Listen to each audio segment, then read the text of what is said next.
The last question that we got from the Lakehead teacher recruitment fair earlier today was, is there a lot of teacher turnover and do people leave because they don't like it? And the answer is yes and no. This is just sort of anecdotal evidence from having lived in China myself for 12 years and in the role that I'm in now. I think that we could divide the Canadians that go abroad to teach into three roughly equal groups. The one group gets there and just loves it and thinks, you know what, I'm going to stay here for multiple years, whether it's 2, 3, 5, 10, 12, 15, whatever it might be. They really enjoy it. That's not to say they don't have their challenges there, but they think that the excitement of living abroad and the opportunities to learn about the culture and the wonderful teaching experiences with these amazing kids makes up for anything like that. The second group really, does struggle with some of the cultural adaptation and some of the so-called hardships of living there, because after all, China is not a country that is as developed in some ways as Canada or wherever you're used to.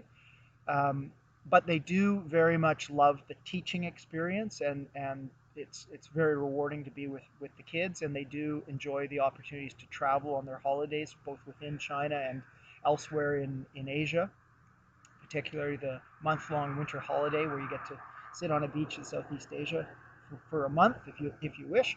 And that group of people is sort of, maybe they're paying off student loans. They don't love it, but and they tend to stay, 1 or 2 years. But when you meet up with them again in Canada years later, they sure speak fondly about their experience when they look back.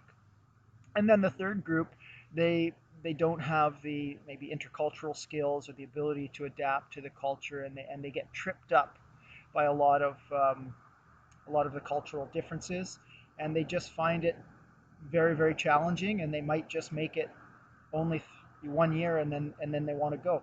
We have the odd person who, for whatever reason, perhaps it's a mental health issue, or perhaps they've got other stresses in their life and maybe pressures from home back in Canada, where they really can't hack it and they don't even make it through a year. But that's a very small group of people. So, that's my take on it. I personally lived there for 12 years and loved almost every day of it. You do have your tough China days, but really we have tough days wherever we are in the world and whatever job we do.